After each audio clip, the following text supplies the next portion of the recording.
이번 동영상에서는 라이브러리에 대한 내용을 이제 주제로 강의를 하겠습니다.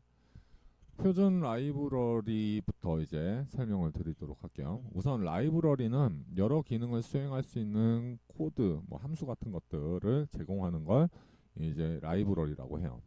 표준 라이브러리란 해당 프로그래밍 언어에서 예를 들면 지금 우리는 파이썬이죠. 파이썬 같은 그런 언어에서 기본적으로 제공되는 라이브러리들을 이제 표준 라이브러리라고 해요.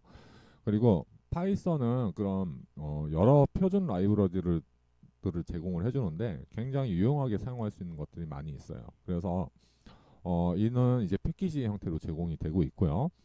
파이썬 코드를 작성할 때는 우선 원하는 기능이 표준 라이브러리에서 제공이 되는지를 확인하고 작성하는 것이 좋아요. 여러분들이 힘들게 어떤 코드를 길게 작성하기보다는 파이썬에서 먼저 여러분들이 하고자 하는 기능들을 제공을 해주는지를 먼저 알아보고서 작성을 하면 좀 더 효율적으로 작성을 할 수 있겠죠.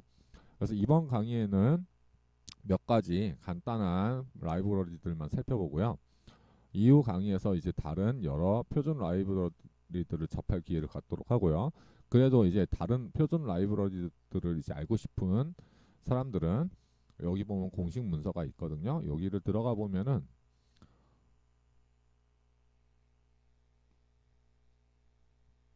이렇게 표준 라이브러리들에 대해서 매스라는 라이브러리, 숫자와 관련된 라이브러리들, 어떤 라이브러리들 해서 이렇게 쭉 나열되어 있거든요. 굉장히 많죠, 그죠? 그래서 이런 라이브러리들에 대한 도큐먼트를 확인해 보면은 우리가 이제 매스 한번 볼까요?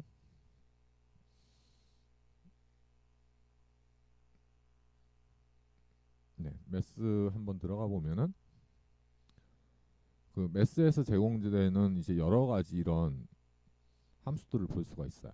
그래서 요런 식으로 이제 사용을 할 수 있고, 우리가 조금 전에 앞에서 배운 이제 임포트 구문만 잘 활용하면은 임포트 매스 한 다음에 매스에 있는 요런 함수들에 접근을 할 수도 있고, 아니면 프롬 매스로부터 필요한 함수들만 이제 임포트를 해서 쓸 수도 있고, 그런 식으로 이제 쓸 수가 있겠죠. 예, 그래서 어, 표준 라이브러리들을 많이 알면 알수록 여러분들이 쉽게 코드를 작성을 할 수가 있게 돼요. 자, 그래서 몇 가지 이제 표준 라이브러리들만 살펴보고서 좀 사용해보고 사용해보면서 이제 한번 좀 알아보도록 하죠. 좀 간단하게 몇 개만.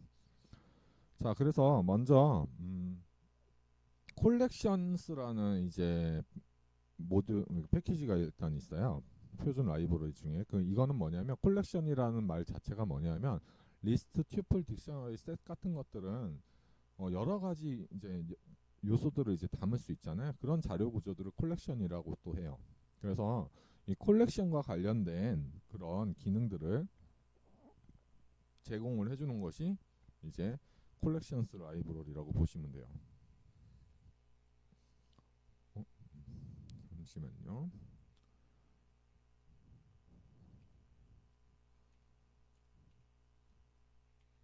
네, 그래서 또 그런 기능들 외에 콜렉션들을 다룬 여러 함수들 외에도 또 유용한 콜렉션들을 이제 제공을 해주고 있어요. 네, 오타가 좀 있어서. 자, 그리고 여기에 있는 이제 함수 이제 이런 것들 이제 한번 살펴볼 건데요. 요거는 따로 강의 노트에는 설명은 하지 않고 동영상 강의를 통해서 간단하게 한번 예제를 작성을 해보면서 설명을 좀 드리도록 할게요. 자, 먼저 set default하고 default dict라는 요런 이제 함수를 살펴볼 건데요. 이 set default라는 거는 이제 딕셔너리에 있는 메서드고요. 요게 이제 표준 라이브러리 콜렉션스에서 제공해주는 이제 함수가 돼요. 자, 그래서 한번 보도록 하죠. 프로젝트를 새로 만들지는 않고 메인 함수 기존에 있던 걸 이제 삭제를 하고 여기서 한번 테스트를 해볼게요. 각각을. 먼저 set default라는 게 뭔지에 대해서 한번 설명을 해보도록 할게요.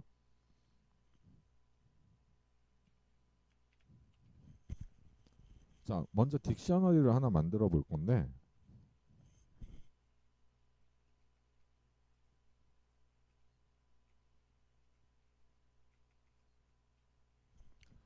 A라는 키에는 1이 이제 저장이 돼 있고 B라는 키에는 2가 저장이 되어 있어요. 근데 뭐 그냥 길게 어떻게 프로그램을 쭉 짜고 있는데 내가 어떤 값을 딕셔너리로부터 얻어오려고요. 근데 뒤에 있는 A의 값을 이제 가져오려고 하는 거죠. 자, 가져왔을 때 이거를 이제 프린트를 해볼게요. 그러면은 V는 뭐가 출력이 되겠죠?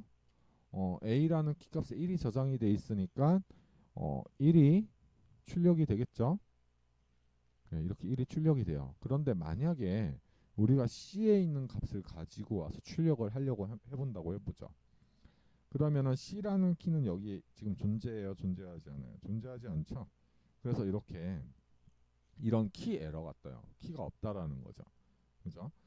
그래서 만약에 우리가 어떤 키 값을 가져오는데 없다면은 특정한 값으로 그냥 세팅을 하고 싶을 때가 있을 거예요.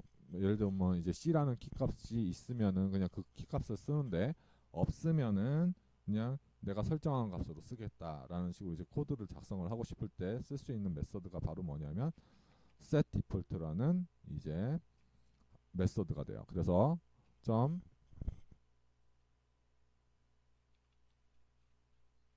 이렇게 setDefault라는 이제 이 딕셔너리에 있는 메서드를 활용하면은 여기에 이제 C에 있는 키값을 가져올 건데 만약에 거기 있는 키값이 없으면 나는 0으로 세팅을 하겠다. 해서 실행을 해보면요, 이제 이렇게 0으로 이제 세팅이 되죠. 즉 키가 있는지 없는지 확실하지 않은 상황에서 이렇게 내가 없을 경우 어떤 초기 디폴트 값으로 여기다 넘기고 싶을 때 쓰는 방식이 이제 setDefault라는 메서드예요. 이건 라이브러리는 아니죠. 그냥 딕셔너리가 가지고 있는 기본 메서드예요. 만약에 여기에 이제 A를 넣어볼까요? A를 넣어보면은 A는 기본 값 이제 원래 값이 있죠. 1이라는 값이 있죠. 그래서 얘는 1이라고 이제 잘 출력이 돼요. 없을 때만 요 값이 뒤에 나오는 값으로 이제 출력을 하겠다라는 거예요. 자, 그러면 이제 요거는 이제 딕셔너리에서 기본적으로 제공이 되는 기능인데 이제 우리가 디폴트 딕트라는 걸 이용을 한번 해보려고 해요.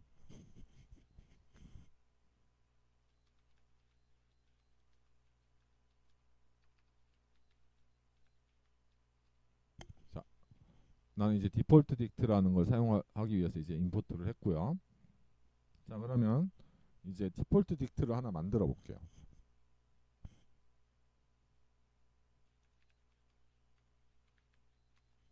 자, 이러면 이제 기존 딕셔너리 기본적으로 제공하는 딕셔너리가 아닌 디폴트 딕셔너리라는 딕셔너리 형태로 이제 만들어 주게 되거든요. 자, 한번 얘를 프린트를 한번 해볼게요.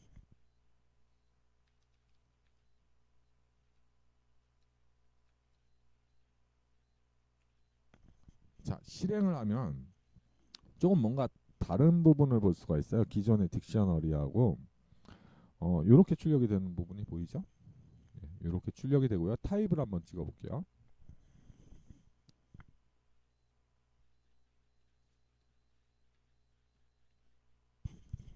자, 그러면 얘는 기존의 딕셔너리를 타입을 찍어보면은 우리는 이렇게 나오는데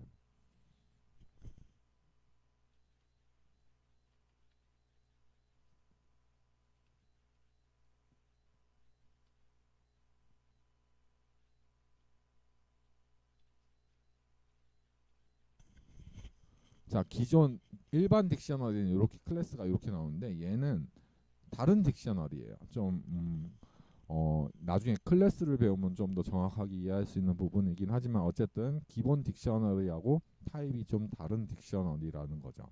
예, 이렇게 나오고요. 그럼 얘는 어떤 기능을 제공해 주냐 하면은 만약에 여기다가 int라는 int가 함수잖아요. 뭘로 바꿔주는 함수죠? 정수로 바꿔주는 함수죠.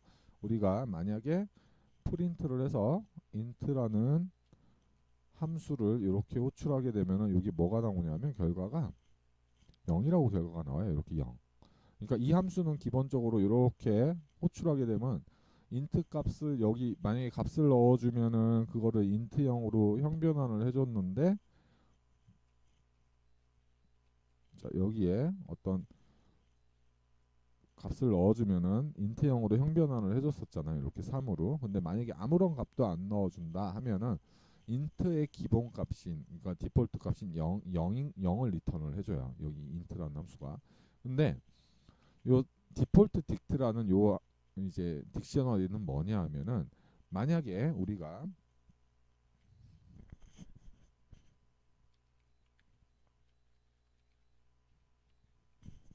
자, 이렇게 해서 만약에 일반 딕셔너리면 이제 A라는 키값이 없잖아요. 그죠? 없으면은 에러가 됐었는데, 얘는 만약에 그 해당하는 키값이 없으면은 여기에 넘어온 함수를 이용해서 기본 키값을, 그러니까 그 해당하는 키값을 디폴트로 만들어줘요. 그래서 여기 보면 0이 나오고 있죠. 그죠? 이런 기능을 하는 게 이제 디폴트 딕트라는 이제 딕셔너리가 해주는 뭐라고 할까, 기능이에요. 그죠? 그러니까 만약에 기본값이 뭐가 있는지 확실하지 않은, 뭔가 없는 키값에도 접근을 할 때 뭔가 어, 그 키값을 출력을 해야 될 때가 있을 거 아니에요. 그래서 그럴 때 사용하기 좋은 게 이제 어, 디폴트 딕트다라는 거죠. 그래서 만약에 요 디폴트 딕트를 좀 더 응용을 하면은 str이라는 함수를 넣으면 어떻게 되냐 하면은, 자 지금 보면 str을 넣고서 여기 보면 따로 여기에 있는 해당하는 키값이 없잖아요. 그죠? 근데 그러면 얘를 실행하면은 이렇게 출력이 돼요. 지금 아무것도 출력이 안 되는데 빈 문자열이 출력이 된 거예요. 그러니까 str의 기본적인 게 이제 빈 문자열이잖아요. 그죠? 자, 그리고 만약에 리스트를 한번 넣어볼게요. 리스트 함수는 모든 어떤 리스트로 변환해주는 함수였죠. 그죠? 근데 기본적으로 리스트 함수로 호출하면은 빈 리스트가 만들어지거든요. 이것도 한번 실행을 해보면 이렇게 비어있는 리스트가 만들어지죠. 그죠? 튜플을 한번 넣어볼게요.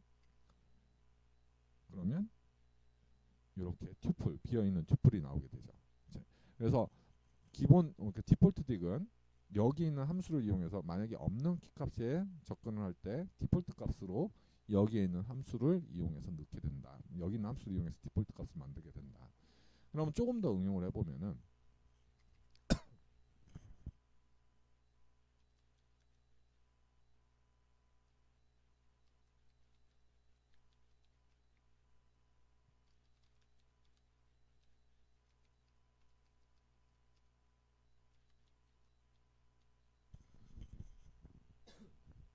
자 이렇게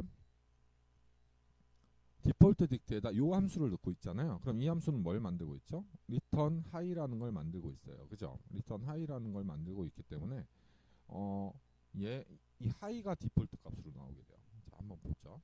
어때요? 하이가 이제 디폴트 값으로 나오죠. 즉 여기에 넘겨준 함수의 결과를 디폴트 값으로 만들어주는 게 바로 디폴트 딕트다.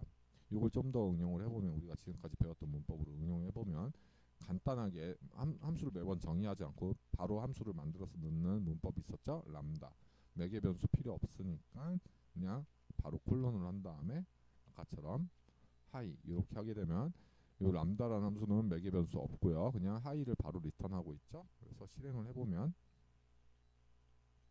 역시 똑같이 하이 여기다 이렇게 해주면 이제 기본 값으로 이렇게 옵스가 나오게끔 되겠죠.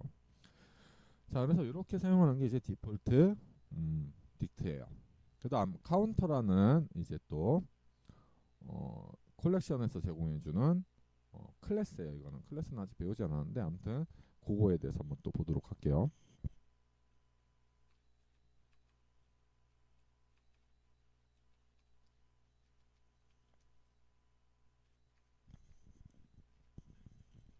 자, 카운터라는 거는 이제 또 다른 딕셔너리와 같은 형태가 되는데, 우리가 어떤 값이 몇 개가 있는지를 카운팅을 할 때 딕셔너리를 좀 많이 쓰거든요. 우리가 아까 가위바위보 예에서도 한번 해본 적이 있을 거예요. 위는 몇 번 했고, 로스는 몇 번 했고, 드로우는 몇 번 했고, 이런 식으로 카운팅을 했을 때 딕셔너리를 좀 활용을 많이 하는데, 카운터는 그걸 좀 더 쉽게 해줄 수 있게끔 하는 기능이에요. 자, 예를 들어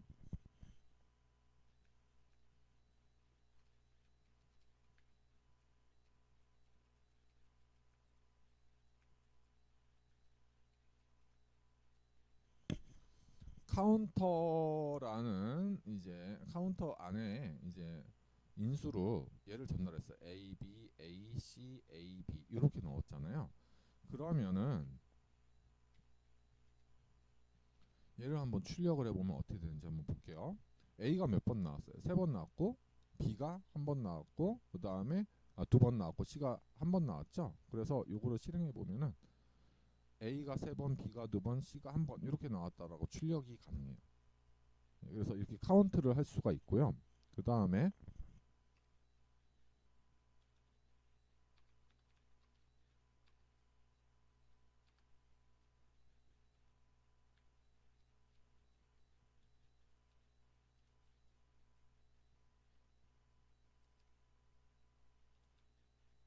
자, 얘를 한번 출력을 해보면 어떻게 될까요? 그러면 A가 한 번 나왔고 B가 한 번 나왔고 D가 2번 나왔죠. 그러면은 이렇게 실행해 보면 위에 있는 카운터는 이제 이렇게 개수가 되고 얘는 이렇게 나왔어요. 그죠? 그런데 얘가 또 뭐를 할 수 있냐면요. 더하기 연산이 있어요. 얘로 할 수 있는 연산이 D2 이렇게 더할 수도 있어요. 그러면 어떻게 되냐면 위에서는 잠시만요. 요거를 이렇게 해보죠.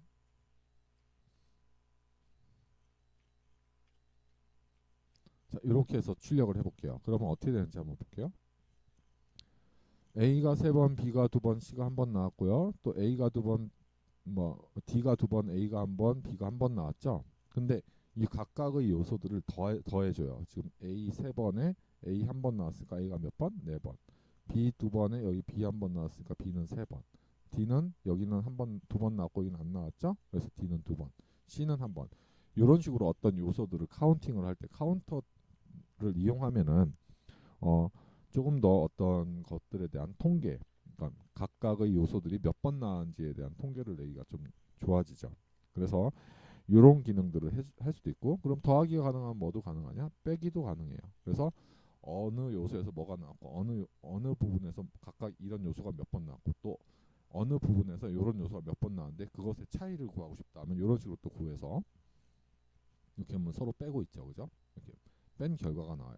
3에서 1 빼서 2, 요거 빼서 이렇게 나오고요. 여기 있는 요소에서 여기 있는 요소들을 빼기 때문에 이렇게 나온 거고요.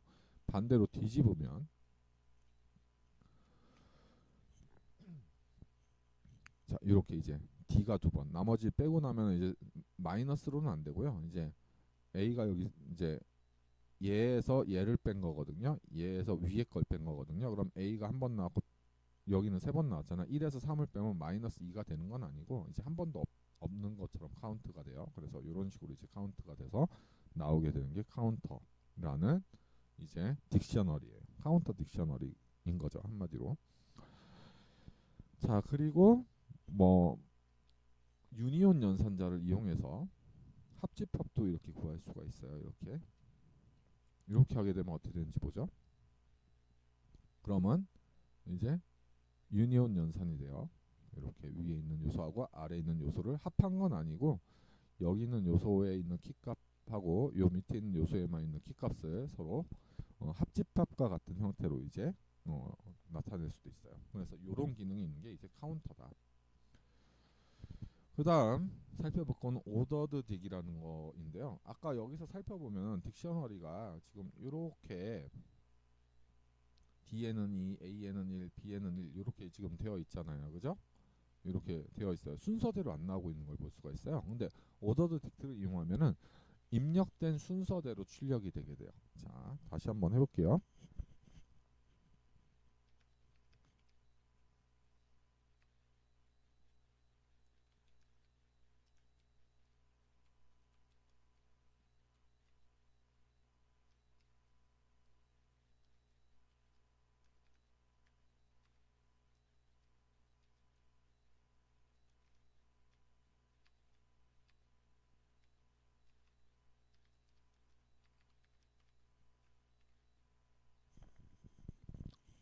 여기는 좀 순서대로 좀 들어가기는 하는데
네, 지금 순서대로 나오긴 하네요. 이것도 순서대로 나오긴 하는데 이걸 한번 포르프로 한번 돌려볼게요.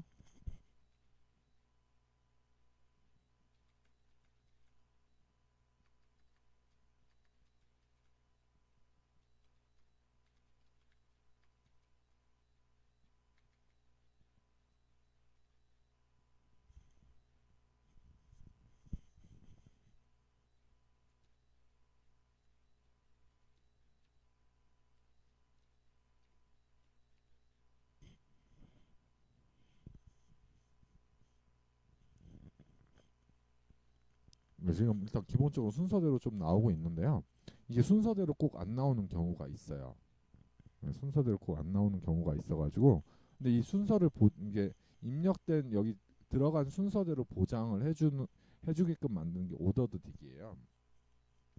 그래서 오더드 딕은 여기 지금 공교롭게 이렇게 좀 순서대로 나오고 있어가지고 좀 난감한데 오더드 딕은 여기 입력된 순서대로 이제 뭔가 출력되게끔 뭔가 순서대로 키값이 이제 정렬이 되게끔 만들어주는 게 이제 오더드 딕이에요.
다시 한번 해볼게요.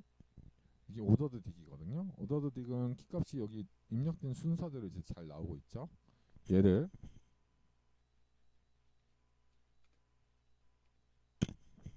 이렇게 실행을 해보면 얘도 지금 잘 나오네요. 근데 이렇게 되면 뭐 이렇게 되는 잘 나오는 경우도 있는데 그냥 딕셔너리는 이게 순서대로 꼭 나온다는 보장이 없는데 오더드 딕은 이게 입력된 순서대로 키값이 정렬된 형태로 나온다라는 게 이제 오더드 딕이에요. 그다음 DQ에 대해서 한번 보도록 할게요. 이건 좀 얘는 좀 들기가 좀 쉽지가 않네요. 자, 그다음 DQ에 대해서 한번 볼게요. DQ는 뭐냐 하면은 일단 DQ에 대해서 설명하기 위해서 데크라고 해요. DQ라기보다 데크에 대해서 설명하기 위해서 먼저 스택이라는 구조하고 큐라는 구조를 알고 있어야 돼요.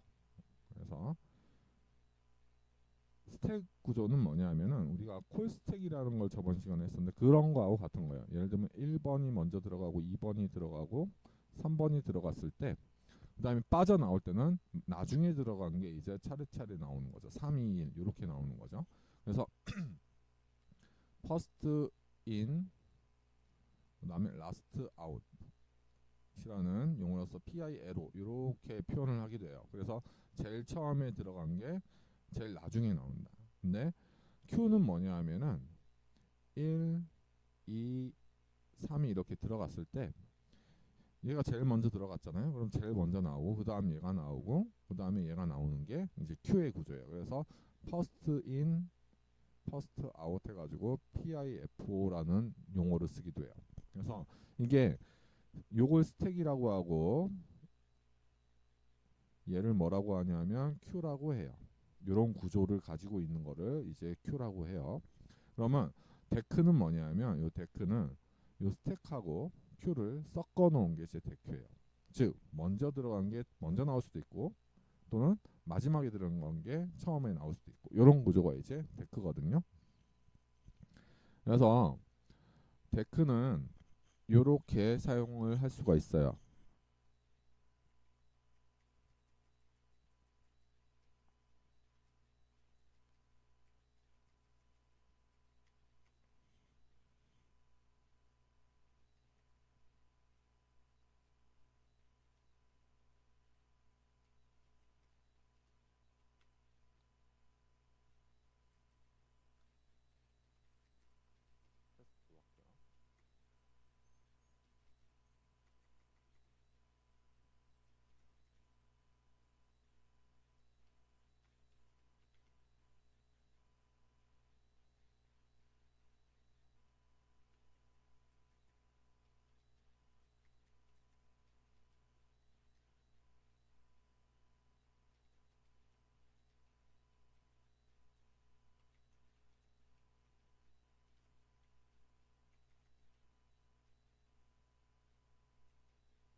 팔린드롬이라는 함수를 만들었는데 이 팔린드롬이라는 게 뭐냐면은 어떤 스트링이 들어왔을 때 좌우가 대칭되게끔 구성이 되어 있는 문자열을 팔린드롬이라고 해요.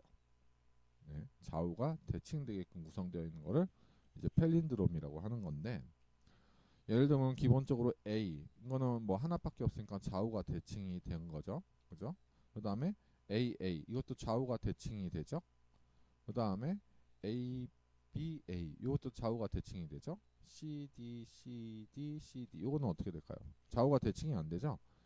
여기 양쪽이 C면 요 끝에가 D잖아요. 근데 이렇게 되면 이제 대칭이 되는지 볼까요? C C 그 다음에 D D C C 이런 건 대칭이 되죠. 이런 건 팔린드롬이 될 수 있어요. 이런 것들을 이제 팔린드롬이라고 하는데, 이 팔린드롬인지 아닌지를 이 입력된 단어가 팔린드롬인지 아닌지를 이제 체크하는 함수를 만들어 본 거예요.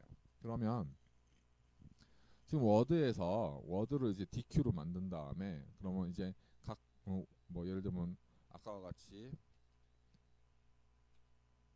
A, B, A를 이제 문자열 A, B, A를 넣었을 때 얘가 각각의 요소로 쪼개서 DQ로 이제 들어가게 돼요. 이렇게 데크로 들어가게 되면은 이거는 뭐냐면 길이가 1보다 큰 동안은 양쪽에서 이제 뭘 하냐면 이제 팝 레프트 하죠. 왼쪽에서 빼고 그다음 그냥 팝 하죠. 그럼 오른쪽에서 하나를 빼요. 하나를 빼면 그 두 개가 서로 같으면은 팔린드롬이고, 한 번이라도 양쪽에서 하나씩 뺐을 때 다른 게 나오면 그거는 팔린드롬이 아니죠. 그래서 리턴 펄스를 하는 거고요. 그 다음에 리턴 펄스에 걸리지 않아요. 지금 보면은 여기 이거 하나 또 빼야 되네요. 그러면 이제 하나씩 여기서 만약에 서로 같았으면 이제 리턴 펄스 안 해서 다음으로 넘어가겠죠. 근데 하나씩 뺐어요. 지금 양쪽에서 하나씩 뺀 거예요. 지금 양쪽으로 하나씩 뺐는데, 빼면은 지금 길이가 1보다 크냐고 물어보고 있는 이제 조건에서 하나밖에 안 남았잖아요. DQ에 남아 있는 요소가. 근데 하나면 1보다 큰 게 아니죠. 그래서 얘가 빠져나가면서 리턴 트루 팔린드롬이 됐다라는 거야. 이제 반대로 A, B, B, A 얘도 팔린드롬이잖아요. 얘도 한번 해볼게요. 그러면 이제 워드를 넣었을 때 얘를 넣은 거예요. 얘를 넣으면 얘로 이제 데크를 만들고요. 데크를 만들었을 때 일단 1보다 크죠. 길이가 얘가 1보다 크죠. 그러면 레프트 하나 빼요. A 그리고 뒤에서 하나 빼요. 그럼 A, A 서로 같죠. 서로 같으니까 이게 실행이 안 되고 다시 다음으로 가요. 아직 1보다 크죠. 얘 빼고 얘 빼면 서로 또 BB로 갔죠. 그 다음에 얘가 리턴이 안 돼서 넘어가요. 그 다음에 이번 1보다 큰 게 아니죠. 그래서 얘는 이제 이게 하나 이하로 남을 때까지 계속 돌면서 서로 같은 게 계속 나오면은 팔린드롬이고, 그 중에 한 번이라도 같은 게 안 나오면 펄스가 되면서 팔린드롬이 아니다라고 출력해주는 함수예요. 자, 그래서 얘를 한번 실행을 해보면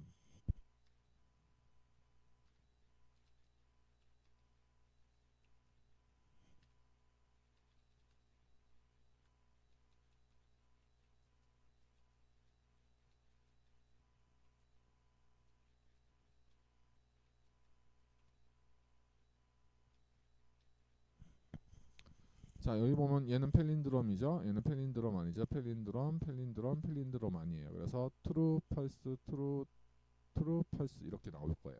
자, 그래서 이런 문제를 해결했죠. 자, 그래서 이게 팔린드롬 문자열인지 아닌지를 이제 확인해 보는 함수를 한번 만들어 본 건데, 자, 그래서 이런 형태로 뭔가 좌우가 대칭이 되는 형태를 뭘로 해결했냐면 이제 DQ로 해결을 했죠. 데크로 해결을 했죠. 데크는 그냥 이제 어떤 특성을 갖고 있는 자료 구조라고 생각을 하면 되냐 하면은 양쪽으로 뺄 수 있는 구조다.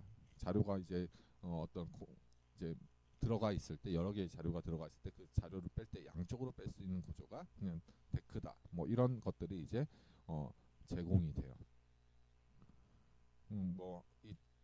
요 예제는 뭐냐면은 데크로 이제 해결할 수 있는 문제 중에 하나를 한번 풀어본 거고요.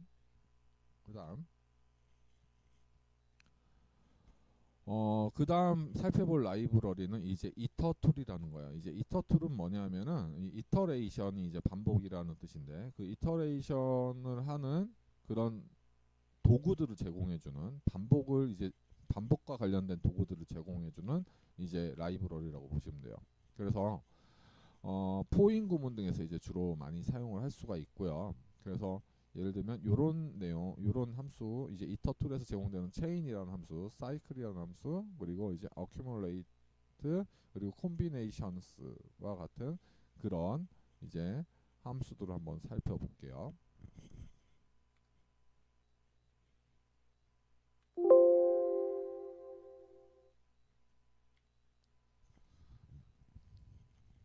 자, 먼저 해볼 거는 체인이라는 거를 보도록 하죠. 체인.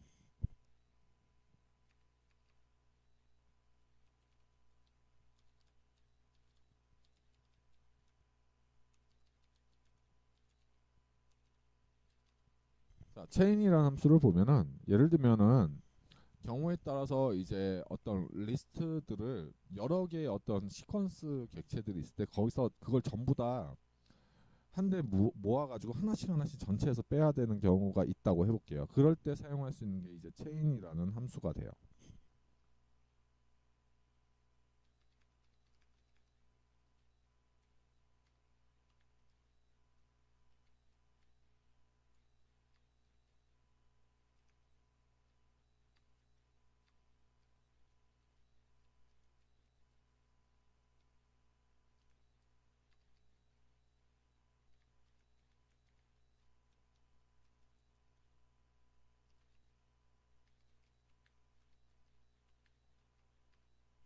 자, 이렇게 지금 보면은 내가 이 리스트가 지금 이렇게 이런 시퀀스 자료 구조가 막 여러 개가 있는 거죠. 이런 식으로 여러 개가 있을 때 여기서도 하나 이거를 한데 뭉쳐서 하나씩 하나씩 요소를 빼고 싶은 거예요. 그러면은 얘를 실행을 해보면요, 이런 식으로 처음에 첫 번째에서 하나씩 하나씩 가져오고, 그 다음에 얘를 이제 그 다음 거에서 하나씩 하나씩 가져오고, 또 그 다음 거에서 하나씩 하나씩 가져와서 어떤 이제 반복을 할 수 있게끔 하는 그런 객체를 생성을 하는 거죠. 얘네들 한데 묶어서. 그럴 때 사용할 수 있는 게 체인이에요. 뭐 이런 거를 사용할 수 있는 뭐 얘가 뭐 있을 수 있는데, 예를 들면 자료가 뭐 클래스 A에 뭐 어떤 학생들 리스트가 있고, 클래스 B에 어떤 학생들의 리스트가 있고, 클래스 C에 어떤 학생들의 리스트가 있다고 해보죠. 각 반마다 A, B, C라는 반마다. 근데 각각의 반을 따로따로 처리해야 될 때도 있지만 전체를 다 한데 묶어가지고 뭔가 처리를 해야 될 때 있겠죠. 그런 경우 이제 사용할 만한 함수가 이제 체인 같은 함수가 되겠죠. 말 그대로 체인처럼 연결을 한다고 해서 여러 개의 리스트 체인처럼 연결을 한다고 해서 이제 체인이라는 함수 이름을 만든 거고요. 그다음에 사이클이라는 이제 또 메소드를 한번 살펴볼게요. 자, 이거는 이름에서 좀 알 수 있듯이,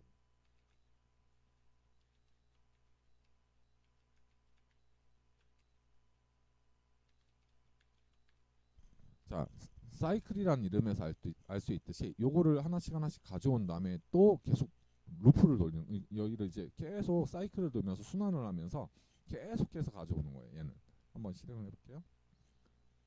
이런 식으로 계속 1, 2, 3, 4, 1, 2, 3, 1, 2, 3, 4에서 계속 루프를 돌리고 있죠. 그죠?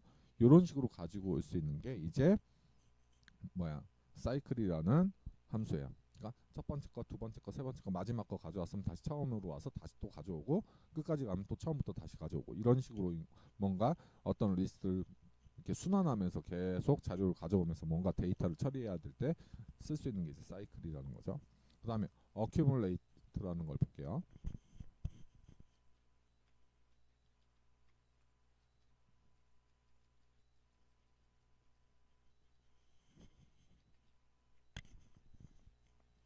자, 얘는 뭐냐 하면은 일단은 첫 번째 요소에서 요소를 가져온 다음에 출력을 한 다음에요. 두 번째 요소는 처음 요소에다 계속 누적을 해서 더해가면서 이제 값이 나오게 돼요. 그래서 처음에는 1이 나오게 되고, 그 다음에 1하고 2를 더한 3이 나오고, 그 다음에는 1, 2, 3을 다 더한 6이 나오게 되죠. 그런 식으로 이제 뭔가 해볼 수 있는 게 이제 accumulate인데요. 이는 활용성이 좀 더 좋은 게 뒤에다가 어떤 특정 함수를 넣어가지고 그 결과를 바꿀 수가 있어요. 더하기가 아니라 이제 곱하기로 한번 바꿔볼게요.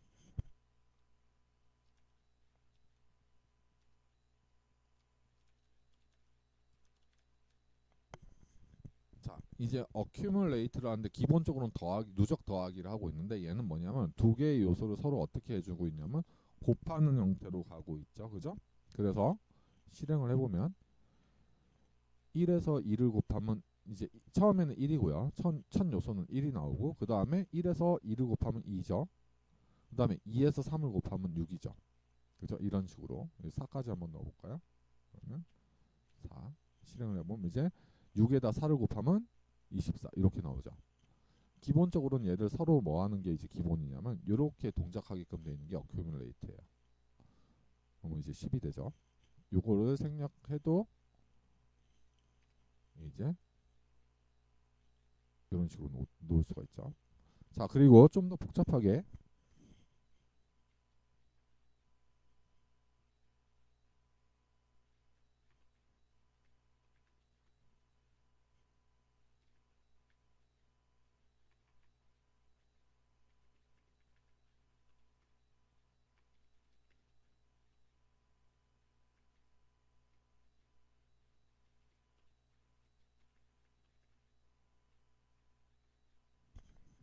자, 요런 식으로도 처리가 가능해요. 예를 들면 뒤에 더하는 수가 짝수일 경우는 빼고요. 홀수일 때만 더하게끔 짤 수도 있는 거죠. 그래서 처음에는 1이 하나밖에 없으니까 1이 그대로 출력되고 그 다음에 2가 오잖아요. 2가 오면은 2는 여기 그걸 안 넣어줬죠 참. 자, 요 함수를 이제 넣었어요. 자, 그러면 처음에는 1이 하나밖에 없으니까 1이 그냥 출력이 되고요. 그 다음에 이제 2가 나왔잖아요. 2는 앞서 1이 있었죠. 1에다가 짝수니까 2를 빼죠. 그러니까 마이너스 1이 됐고 3은 홀수잖아요. 그럼 더하는 거잖아요. 마이너스 1에다 3을 더해서 2가 되고요. 그럼 2인데 4는 그러면 어떻게 돼요? 이제 마이너스 2가 되겠죠. 4는 짝수니까 빼서 뭐 이런 식으로도 이제 좀 복잡하게 뭔가 어큐뮬레이트를 하면서 동작하게끔 짤 수도 있어요. 그 다음 콤비네이션스라는 것도 있어요. 이터 툴에는. 콤비네이션은 말 그대로 조합을 구하는 거예요.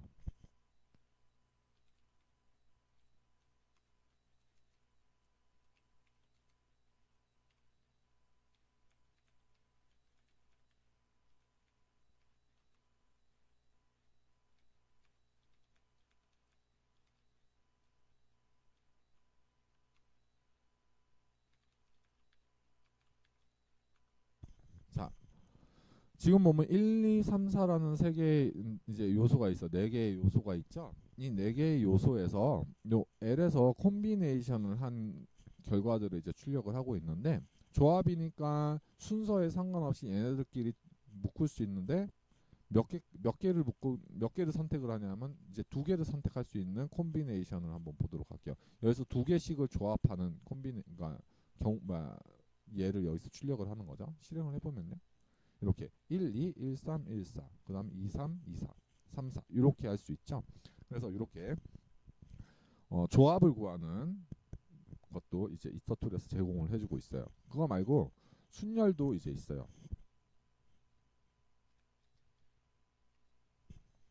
자,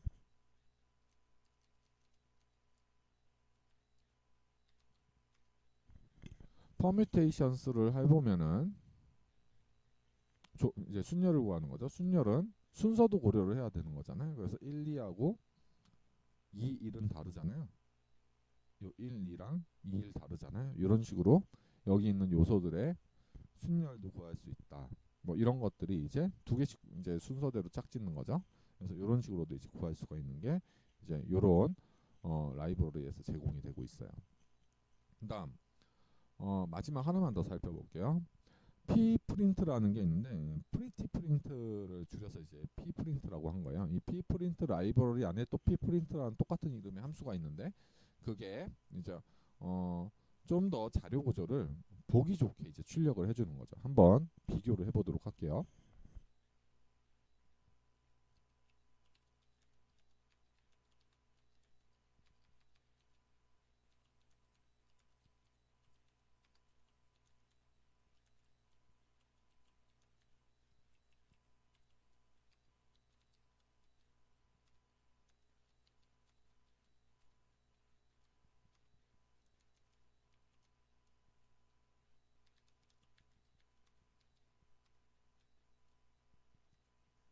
자, 그냥 프린트를 여기서 하고 있고요.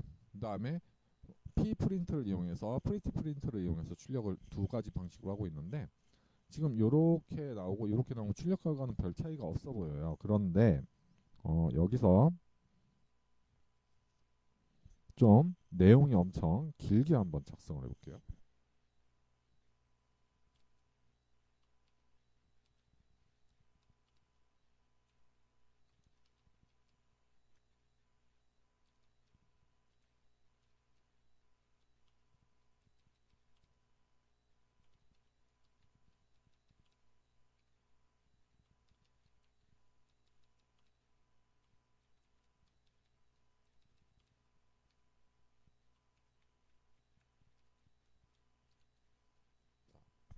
이렇게 한 다음에 한번 실행을 해볼게요.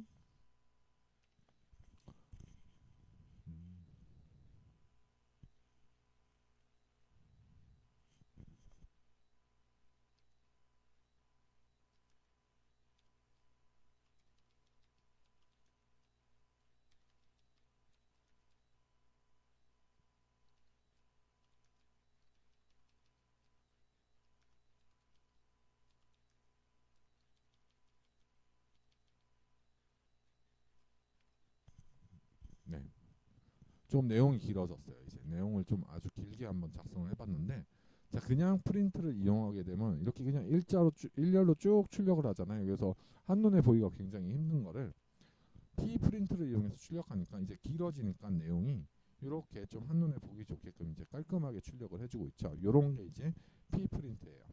뭐 이거는 뭐 딕셔너리뿐만 아니라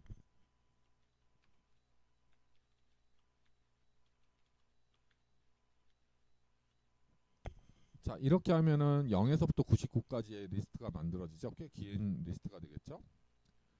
그것도 출력을 할 때에는 이렇게 쭉 해서 한 화면에 안 보이게 출력이 되는데 P 프린트를 이용하게 되면은 이렇게 쭉 이렇게 리스트를 한 줄로 이제 출력을 해서 좀 더 다르게 이제 한눈에 보기 좋게 출력을 하는 방식이 이제 P 프린트예요. 네, 그래서 이렇게 해서 뭐 몇 가지 표준 라이브러리들을 이제 한번 살펴봤는데요. 아마 요런 라이브러리들이 아직 어떻게 활용해야 될지 아직 잘은 모를 수가 있어요. 그런데 여러분들이 이렇게 기존에 우리가 코드를 작성을 하지 않고도 이런 파이썬 표준 라이브러리에서 제공하는 기능들을 우리가 이런 임포트 패키지라든지 모듈이라는 개념을 이해하고 이렇게 임포트를 하는 방법을 잘 알고서 쓰면은 기존에 이제 표준 라이브러리에서 제공되는 그런 기능들을 우리가 쉽게 사용할 수 있다라는 그런 부분을 좀 착안을 하면 되고요. 예제를 통해서 조금 한번 이따가 예제를 통해서 한번 이런 것들을 조금 더 유용하게 사용하는 방법을 한번 좀 살펴볼게요. 자, 그 다음에 서드 파티 라이브러리에 대해서 한번 설명하고 일단은 이제 문제를 한번 풀어볼게요. 서드 파티 라이브러리는 뭐냐면 파이썬 언어를 이제 설치를 하게 되면 그 언어에서 이제 기본적으로 제공해 주는 건 표준 라이브러리라고 했는데 그거 말고 이제 또 이제 프로그래머들이 굉장히 많을 거 아니에요. 또 그 프로그램과 관련 그런 기업들도 많을 테고요. 그러면 그런 다른 벤더 회사라든지 아니면 개인 개발자가 작성을 해서 제공을 해주는 라이브러리들을 이제 서드 파티 라이브러리라고 해요.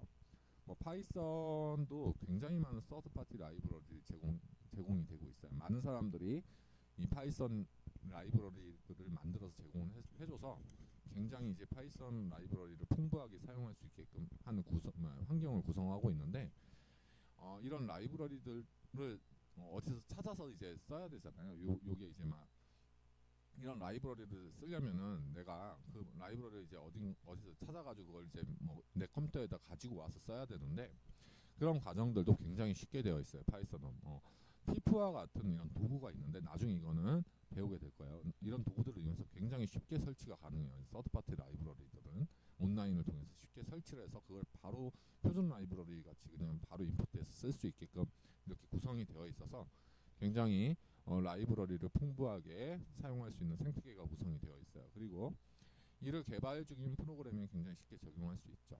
그리고 아까 독스트링이 있다고 했잖아요. 모듈이라든지 패키지에도.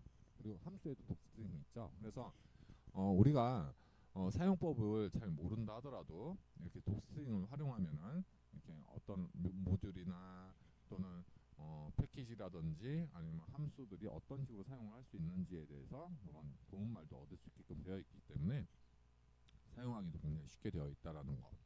물론 표준 라이브러리도 이런 독스택이 제공이 되고 있어요. 그다음 파이썬은 그래서 유용하고 강력한 서드 파티 라이브러리들이 많기 때문에 이런 것들이 많기 때문에 파이썬을 다양한 분야에서 분야의 프로그램들을 쉽게 구현할 수 있게 만들어주고 있어요. 그래서 파이썬이 뭐 인공지능이라든지 웹이라든지 이런 기타 등등 굉장히 뭐 많은 분야에서 활용이 되고 있거든요. 그게 이런 서드 파티 라이브러리들이 있기 때문에 그런 것들을 쉽게 구현할 수 있다라는 장점이 있는 거죠. 그리고 필요한 기능이 표준 라이브러리에 제공이 되지 않고 있다 하면 또 서드 파티 라이브러리에서 내가 원하는 기능들이 있는지 찾아서 그걸 가지고 구현을 하는 것이 이제 좋은 방법이 되겠죠. 근데 여기서는 서드 파티 라이브러리에 대한 개념만 이해를 하고 차후 강의를 통해서 사용할 기회를 갖도록 하고요. 서드 파티 라이브러리도 결국은 표준 라이브러리처럼 임포트해서 쓰는 방법은 동일하긴 하니까 우리가 이번 시간에 뭐 모듈하고 패키지에서 배웠던 이제 모듈하고 패키지가 어떤 식으로 작성이 됐는지 이해하면 이런 라이브러리들도 그런 방식으로 작성이 됐을 테고, 그리고 임포트하고 또는 프롬 임포트 구문을 이용해서 이제 가져다 쓰는 방법을 잘 이해하고 있으면 될 것 같아요. 자, 그러면 문제를 두 가지 정도만 한번 풀어볼 건데요. 앞에서 구현한 가위바위보 게임에서 윈, 로스, 드로우의 카운트 세는 거를 카운트를 이용해서 작성해 보아라 라는 것이 있고요. 하나는 그 다음에 프로그램을 실행하면 로또 번호를 추천해주는 프로그램을 작성하라 라는 이제 두 가지 문제가 있어요. 요거는 뭐 그냥 간단하게 이제 이 문제 답을 알려주기 전에 한번 여러분들이 한번 고민을 해보고요. 요 로또 번호 추천해주는 프로그램 같은 경우는 요거를 이용하면 쉽게 구현을 할 수가 있어요. 그냥 우리가 로또 번호면 어떻게 나와야 되죠? 뭐 1에서부터 45까지 수 중에 6가지 수를 골라서 이제 내야 되잖아요. 그러면 그 중에 임의의 수를 6개를 골라야 되니까 뭐 이렇게 좀 복잡하게 생각할 수가 있는데 콤비네이션스라는 것과 랜덤의 초이스를 이용하면은 그 로또 번호를 쉽게 고를 수가 있게 돼요. 자, 한번 답을 한번 보도록 할게요. 먼저 그냥 첫 번째 문제는 굉장히 쉬워요. 그냥 요거 임포트 한 다음에 우리가 카운트 아까 문제에서 보면은 요 게임의 플레이 쪽에 보면 요 카운트 요거 있잖아요. 요거를 그냥 뭘로만 바꿔주면 되냐 하면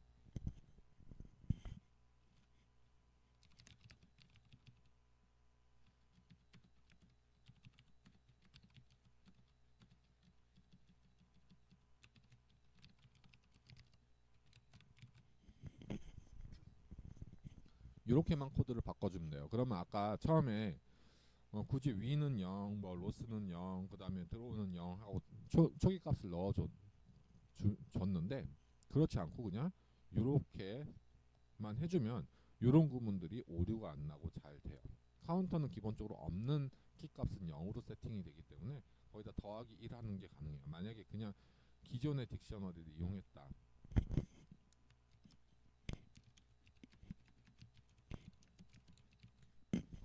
이렇게 하게 되면은 여기에 보면은 이제 윈이라든지 이런 게 없잖아요. 그러면 그 없는 키 값에 접근을 한 다음에 거기다 더하기 1을 하기 때문에 여기서 오류가 발생을 하거든요. 그래서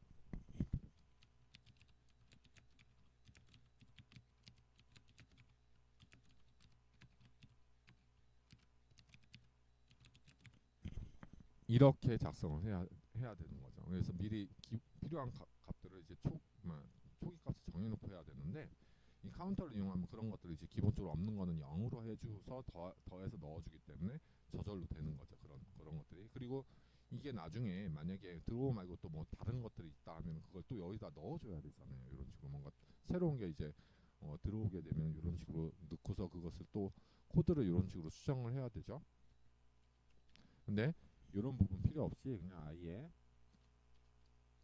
이렇게 하게 되면은 그냥 새로운 것들이 언제든지 들어와도 카운트가 제대로 될 수 있게끔 구성이 될 수 있겠죠. 그래서 그냥 이것만 바꿔주면 돼요. 그 다음 로또 번호 추천해주는 프로그램을 한번 해볼게요. 얘는 보면은 설명을 해드리면요. 자 보죠. 먼저 콤비네이션스 하고요. 초이스를 쓸 거예요. 그리고 이제 넘버스를 만들 건데 로또 번호는 1부터 45까지죠. 그걸 리스트로 만들어요. 네, 여기까지 어렵지 않죠? 그리고 로또 번호의 이제 조합을 보면은 이걸 리스트로 바꿔줘요. 일단은 콤비네이션 이 1에서부터 45개의 숫자 중에 몇 개를 고르면 되는 거예요. 6개를 고르는 숫자 조합이 있을 거 아니야. 그 전체 조합을 다 구해버려요. 리스트로 만들어요. 그래서 전체 조합을 구한 다음에 리스트로 만들면 여기는 이제 1, 2, 3, 4, 5, 6, 뭐 1, 2, 3, 4, 5, 7 뭐 해가지고 쭉쭉쭉 해서 뭐 이렇게 40, 41, 42, 43, 45 해가지고 이제 모든 조합들이 여기 다 들어가 있겠죠. 그 중에서 하나만 골라내면 되겠죠. 그 중에서 랜덤하게 하나만 골라내면은 이제 로또가 추천이 되는 거죠. 한번 요거는 실제로 한번 작성을 해볼게요.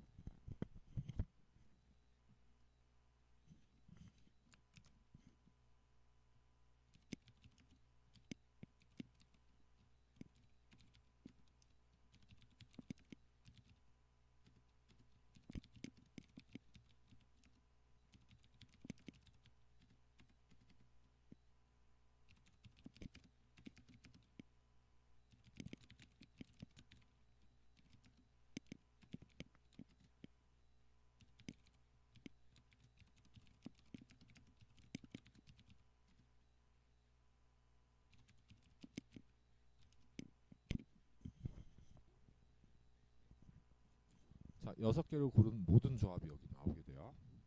개수가 꽤 많아요. 한번 프린트 해볼까요?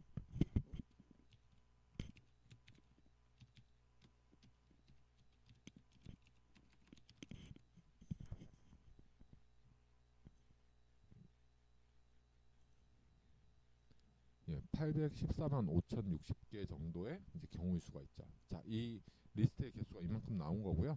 거기서 하나만 고르면 되죠.